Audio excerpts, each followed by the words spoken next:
The gavel's crack echoed the finality of a coffin lid slamming shut, each strike a nail driven into Ilara's crumbling composure.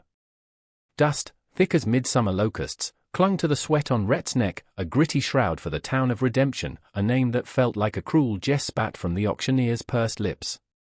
The man's voice, oiled and obsequious when hawking livestock, turned brittle and sharp when it came to human stock, a remnant of leaner, meaner times some whispered were returning.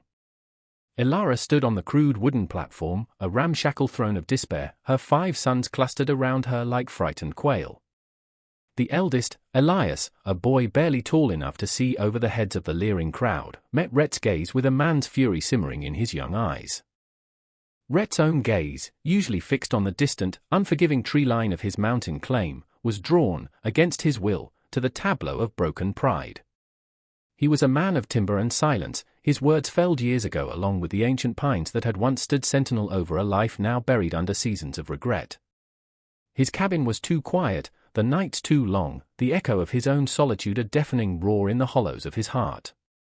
He'd come for a new axe handle, perhaps some salt beef if the price was right, not for this. Yet, the sight of them, Ilara's chin held high even as a tremor ran through her slender frame, the boys pressed so tight they seemed a single, shivering entity, stirred something dormant within him, a forgotten ache of responsibility. The auctioneer, a man named Silas Blackwood whose shadow always seemed to fall heavier than his frame, was extolling Ilara's virtues with the same dispassion he'd use for a breeding mare. Strong back, good teeth, docile once broken to the bit, he drawled, a yellow-toothed grin splitting his face. A low murmur rippled through the assembled townsfolk, a mixture of pity, contempt, and a dark, unsettling curiosity. Rhett felt the weight of their judgment, the familiar scrutiny of a community that had long since marked him as other, a man who preferred the company of wolves and wind to their own.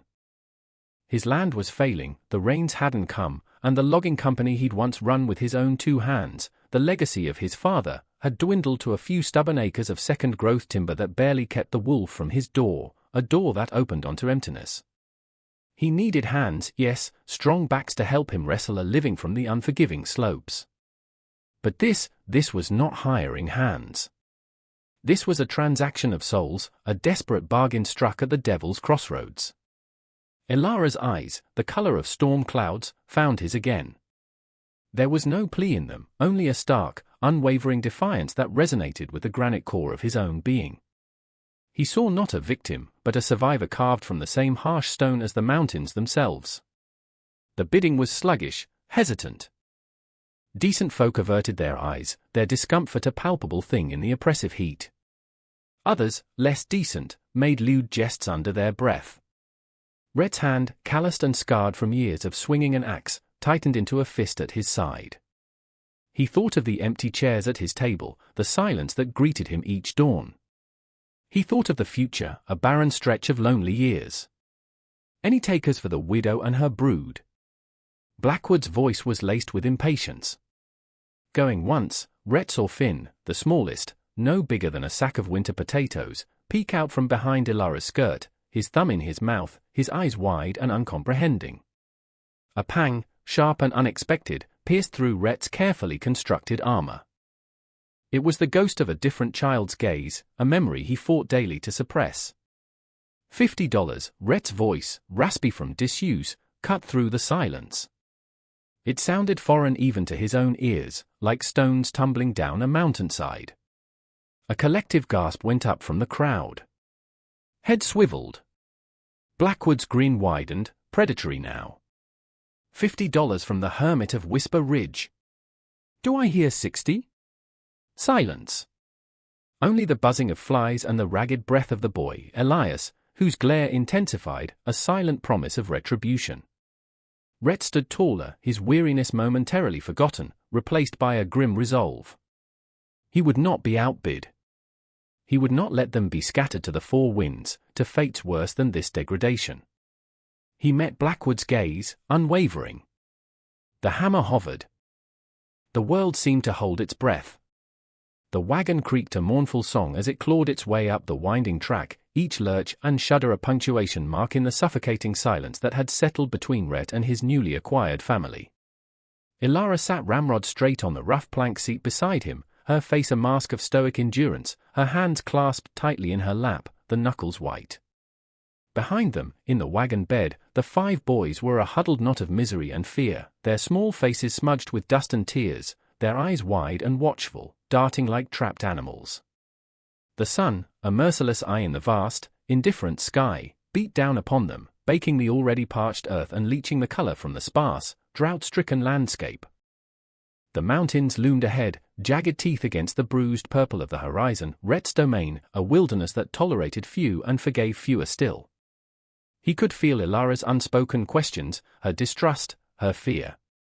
They hung in the air, heavier than the scent of pine and dry soil. What kind of man buys a woman and her children?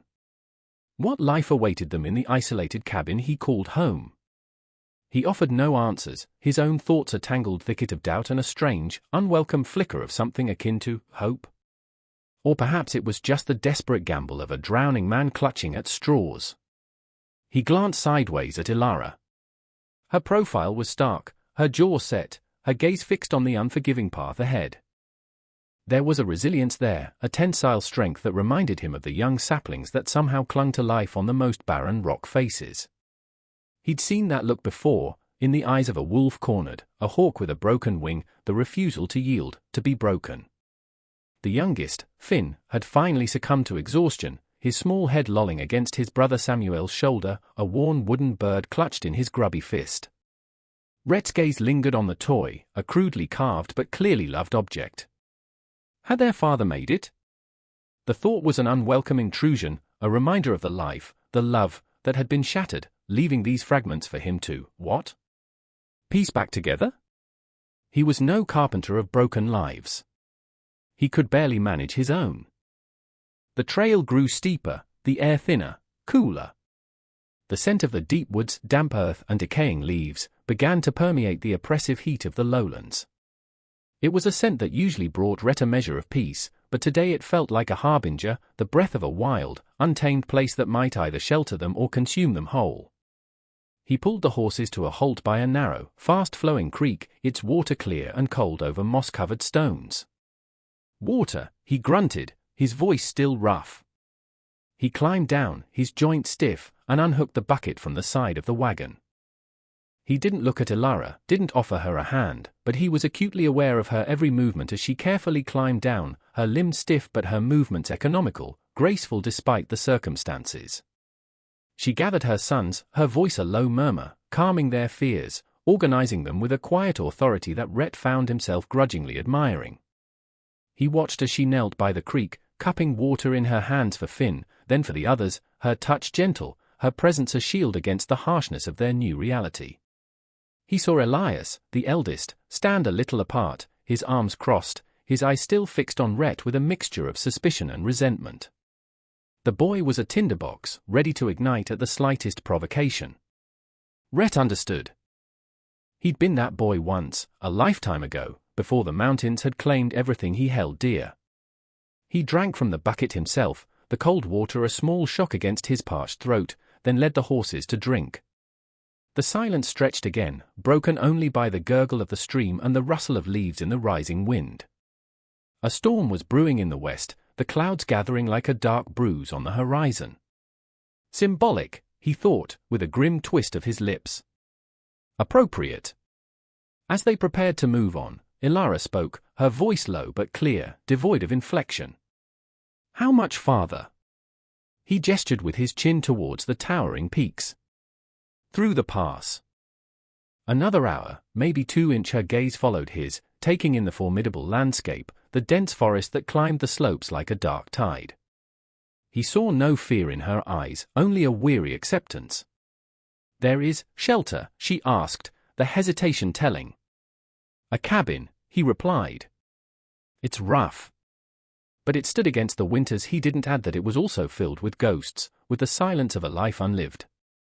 He didn't add that he wasn't sure if it could shelter anyone from the storms that raged within. The wagon groaned back into motion, the approaching storm now a tangible presence, the wind whipping Ilara's hair across her face, the sky darkening ominously.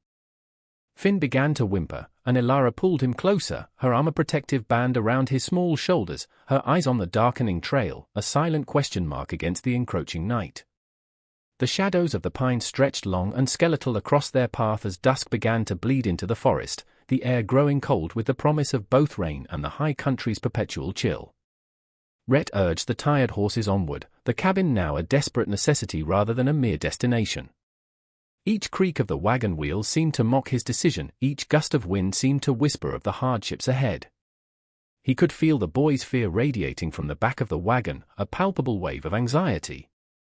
Elias, though, remained a stoic sentinel, his young face set in grim lines, mirroring the very mountains that were about to become his cage or his proving ground.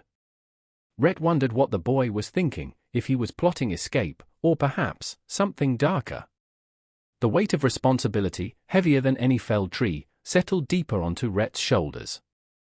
He had acted on an impulse, a flicker of something he hadn't recognized in himself for years, and now the consequences were huddled behind him, their fate tied to his by a $50 bid and the unforgiving laws of a harsh land.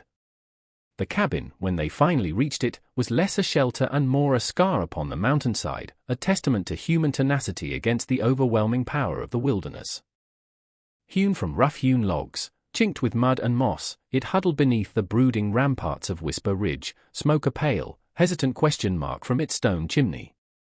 Two small, grime-caked windows stared out like vacant eyes. To Rhett, it was home, the only one he'd known for a decade, its silence and solitude a familiar, if somber, embrace.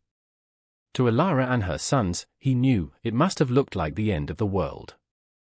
Inside, the gloom was thick, smelling of wood smoke, stale food, and loneliness. A single room, dominated by a massive stone hearth where a low fire crackled, casting dancing shadows on the rough-hewn walls. A crude table and two benches, a few shelves holding basic provisions, a worn bearskin rug before the fire, and in the far corner, a wide bunk piled with furs that was clearly Rhett's. There was no other bed. The unspoken question of sleeping arrangements hung heavy in the air, another layer of tension in the already fraught atmosphere. Rhett gestured vaguely. Food in the cellar. Water from the spring out back. Wood stacked by the door. He felt awkward, clumsy, his words blunt tools ill-suited for this delicate, human situation. He was used to the silence of the trees, the language of the axe and the saw, not the nuanced dance of human interaction, especially with a woman and 5 wary children. Elara surveyed the small space, her gaze missing nothing, her expression unreadable. Then, without a word, she began to move. She set Finn down on the bearskin rug, where he promptly curled up, exhausted. She directed Elias and Caleb, her voice quiet but firm, to bring in their meager bundle of belongings from the wagon. Samuel and Jonah, wide-eyed and clinging to each other, watched her every move. She found a broom fashioned from twigs in a corner and began to sweep the packed earth floor, her movements efficient, purposeful. It was an assertion of order in the face of chaos, a small act of defiance against the bleakness of their surroundings. Rhett watched her, a strange tightness in his chest. He hadn't realized how much the place had succumbed to his own neglect, how stark and unwelcoming it truly was. He, who prided himself on his capability, felt a flush of something like shame. He retreated to the hearth, adding logs to the fire, the familiar action a small comfort. The boys, huddled together near the door, watched him with unconcealed suspicion. Elias, in particular, never took his eyes off him. Days bled into a routine of guarded coexistence. Elara, with a quiet, unyielding industry, began to transform the grim cabin. She scrubbed, she mended, she coaxed a reluctant warmth from the cold stone hearth. She found an old iron pot and soon the cabin was filled with the unfamiliar, comforting aroma of simmering stew, made from the rabbits Rhett snared and the wild greens she foraged with a knowledge that surprised him. She created a space for her sons in one corner, using spare blankets and their bundled clothes to fashion a semblance of beds. They were still wary, still quiet, but the raw fear in their eyes began to recede, replaced by a cautious curiosity. Rhett kept his distance, speaking only when necessary, his words clipped, functional. He chopped wood, hunted, repaired the leaking roof, his labor a silent offering. He found himself observing them, Elara's quiet strength, Elias's fierce protectiveness, Caleb's watchful intelligence, Samuel's hesitant drawing scratched onto pieces of bark with charcoal from the fire, Jonah's shy smiles when he thought no one was looking, and little Finn, who followed his mother like a shadow, his thumb rarely leaving his mouth. One evening, as a chill wind howled outside, rattling the ill-fitting shutters, Rhett sat by the fire, sharpening his axe, the rhythmic rasp of stone on steel a familiar sound in the otherwise quiet cabin. Ilara was mending one of the boys' torn shirts by the flickering light, her needle moving with a steady, practiced rhythm. The boys were asleep, a tangle of limbs in their makeshift bed. The silence between them was less hostile now, more a shared acknowledgement of the harsh realities they faced. Ilara paused in her sewing, her gaze on the fire. "My husband," she began, her voice so low Rhett had to strain to hear it over the wind, "he was a carpenter. He could make anything from wood. Beautiful things." Rhett stopped sharpening his axe. He waited. She didn't look at him, her eyes still on the flames. The fever took him. Then the bank took the farm. A long silence. Then, he would have hated what happened. The auction. Her voice was flat, devoid of self-pity, but the pain was a raw edge beneath the surface. Rhett said nothing. What could he say? His own losses were a cold, hard knot in his gut, a story he hadn't shared with another living soul in years. He merely nodded, a curt, almost imperceptible movement, and resumed his work, the rasp of the stone a somber accompaniment to her unspoken grief. But later that night, long after Ilara and the boys were asleep, he rose from his bunk and went to a loose stone in the hearth. From the cavity behind it, he pulled out a small, crudely carved wooden bear, its surface worn smooth with handling. He held it in his calloused palm for a long moment, his face unreadable in the dying firelight, before carefully placing it back in its hiding place. The wind howled on, a lament for all that was lost, and all that was yet to be endured. He found himself leaving slightly larger portions of food than strictly necessary, ensuring the woodpile was always high, small, unspoken gestures that Ilara noticed with an equally silent acknowledgement. She, in turn, began to leave a cup of hot, bitter chicory brew for him by the fire in the mornings, a ritual he found himself anticipating. These were the fragile threads of a connection woven in shared hardship, as delicate and tenacious as a spider's silk in a storm. One afternoon, Caleb, the quiet, observant one, pointed to a faded notch high on the cabin's doorframe. "What's that for?" he asked, his voice barely a whisper. Rhett, who had been mending a harness, looked up. He hadn't consciously noted that mark in years. "A measure," he said, his voice gruff. "For a child." Long ago he offered no more, turning back to his work, but he saw Ilara look from the notch to him, a question in her eyes that he wasn't ready to answer. The past was a wolf he kept chained, and he wasn't about to loosen its bonds. The turning point arrived not with a roar, but with a whimper, small and distressed, cutting through the pre-dawn gloom. Rhett, already awake, his senses tuned to the forest's subtle shifts, sat bolt upright on his bunk. Ilara was there before him, a shadow detaching itself from the corner where she slept near her sons. "Finn," she whispered, her voice tight with alarm. His burning in the faint light filtering through the cracks in the shutters, Rhett could see the child, small and restless in his makeshift bed, his skin flushed, his breathing shallow and rapid. A raw fear, cold and sharp, pierced Rhett's stoic reserve. It was a fear he hadn't allowed himself to feel in years, not since another small hand had grown cold in his own, another small life snuffed out by the indiscriminate cruelty of the wilderness. He was by the boy's side in an instant, his large, rough hand surprisingly gentle as he felt Finn's forehead. The heat radiating from the child was alarming. "Mountain fever," he muttered, his voice grim. He'd seen it before. It came on fast, and it could take a strong man, let alone a child. Panic flickered in Ilara's eyes, but her voice remained steady, a lifeline in the rising tide of dread. "What do we do?" Rhett was already moving, his weariness forgotten, his actions decisive. "Willow bark. Brew it strong. Snowmelt from the high creek, if there's any left." To cool him he grabbed his hunting knife and a small sack. "Keep him quiet. Keep him warm, but not too warm." He looked at Ilara, a direct, almost harsh gaze. "He'll need watching." Every moment her nod was curt, her face pale but resolute. The other boys were awake now, huddled together, their eyes wide with fear, reflecting the flickering lamplight. Elias, his young face a mask of anxiety, asked, is Finn going to die? Rhett didn't answer, couldn't. He was already out the door, disappearing into the grey, misty dawn, the towering pine swallowing him whole. The forest, usually his sanctuary, felt menacing now, its shadows hiding not solace but threat. He moved with a desperate urgency, his knowledge of the terrain, of the hidden places where the medicinal herbs grew, his only weapon against the invisible enemy attacking the child.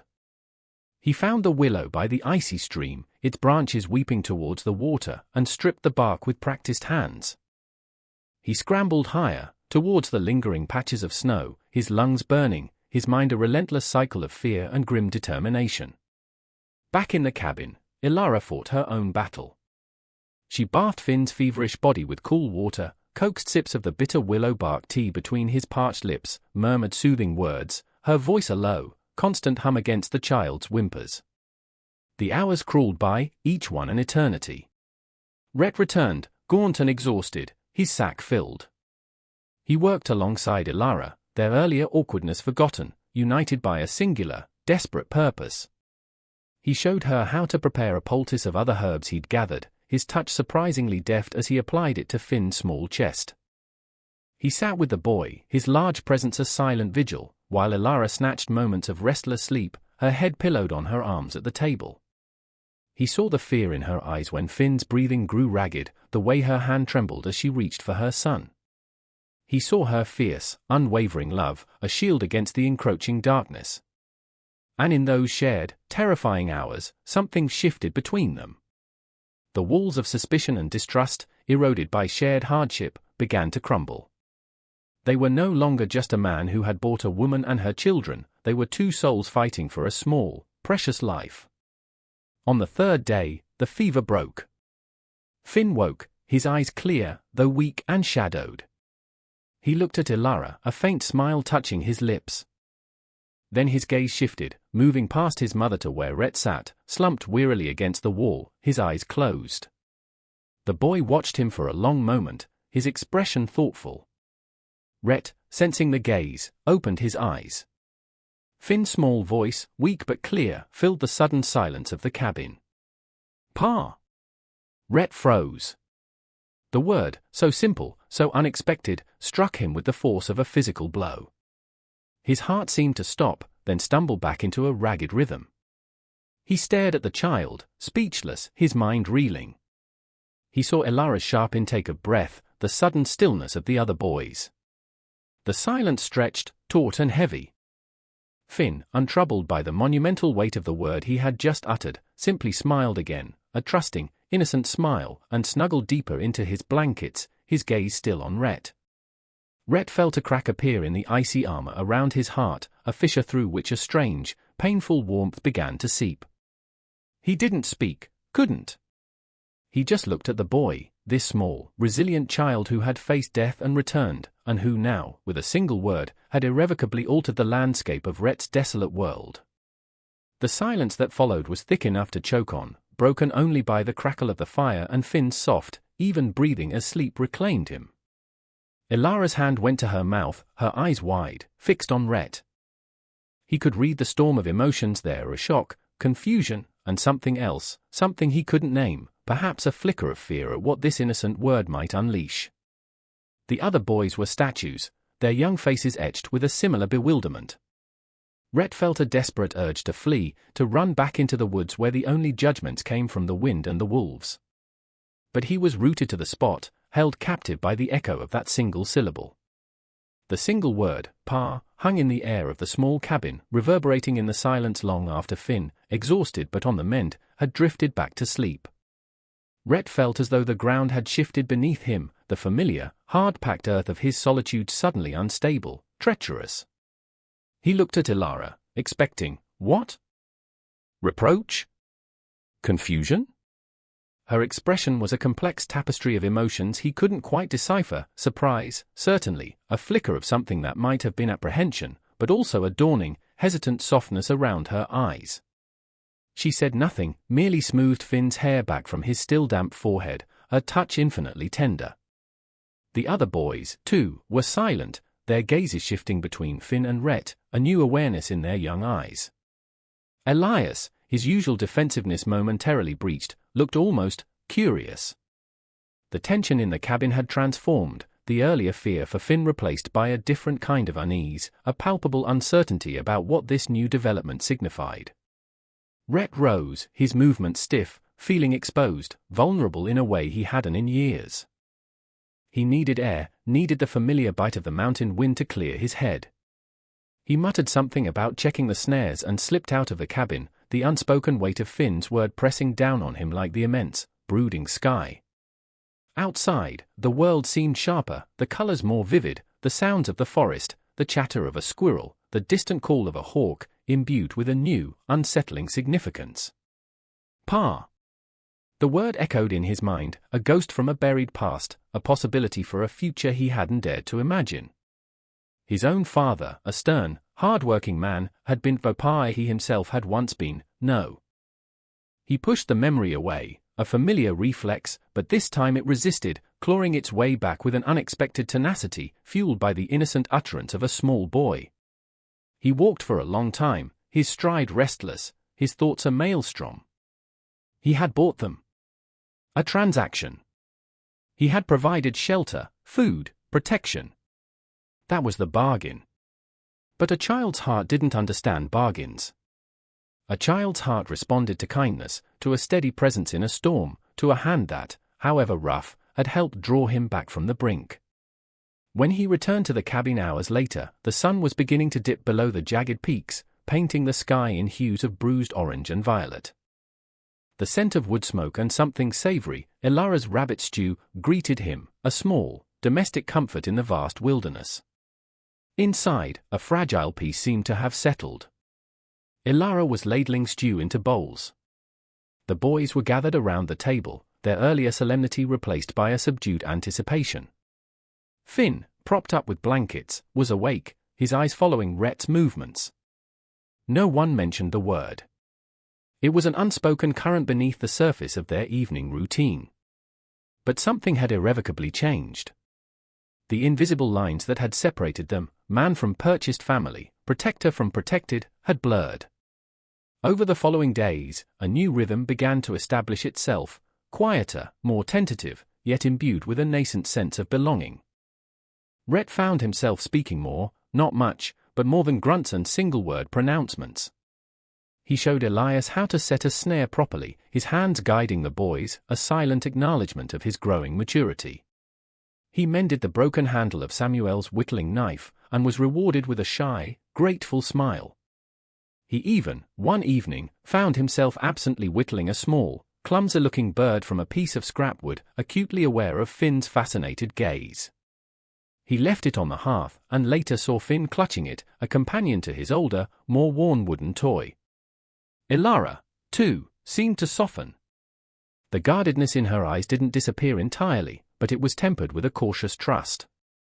She would sometimes ask his opinion on matters concerning the cabin, or the boys, a subtle shift in their dynamic. They still slept separately, he on his bunk, she and the boys in their corner, but the space between them felt less like a chasm. One afternoon, as a storm gathered, mirroring the turmoil that still churned within Rhett, Ilara found him staring out at the whipping trees, his face etched with a familiar melancholy. She hesitated, then placed a mug of hot herb tea beside him. "The wind is angry today," she said, her voice quiet. He nodded, taking the mug, the warmth seeping into his chilled hands. "It often is, in these mountains." She stood beside him for a moment, watching the storm. "They say," she began, her voice barely above a whisper, "that a storm can clear the air. Wash away what needs to be cleansed." Was she speaking of the weather, or something more? He didn't ask. He didn't need to. He looked at her then, truly looked at her, not as a responsibility, not as a survivor, but as Ilara, a woman of quiet strength and deep sorrow, a woman who, like him, bore the scars of a harsh world. And in her eyes, he saw not judgment, not expectation, but a shared understanding of loss, and perhaps, just perhaps, the faintest glimmer of a shared, fragile hope. The future was still an uncharted wilderness, fraught with peril and uncertainty. The brand of their unconventional beginning would likely follow them, a shadow cast by the judgment of the town below, should they ever return. But as the storm raged outside, and the small cabin stood firm against its fury, Rhett felt a flicker, not of the old, familiar loneliness, but of something new, something tentative, something that might, with time and care, grow into the fragile beginnings of home. The weight of his past was still a heavy cloak, its edges frayed from years of solitary grief, but for the first time in a long time, it didn't feel quite so suffocating. Finn's voice, calling him "Appa," had been a stone dropped into a still, frozen pond, and the ripples were spreading, slowly, irrevocably, changing everything. The carving of the small wooden bear, hidden behind the hearthstone, seemed to call to him, a reminder of what had been, and what could never be again. Yet, the new, clumsy bird he'd whittled for Finn represented something else entirely, an unplanned, unbidden offering, a hesitant step onto a new path. The snows would come soon, isolating them further, testing their resilience, their fragile bonds. But tonight, with the stew simmering and the boys' quiet breathing a counterpoint to the wind's howl, the cabin felt less like a refuge of a broken man, and more like the heart of something struggling, tentatively, to be born.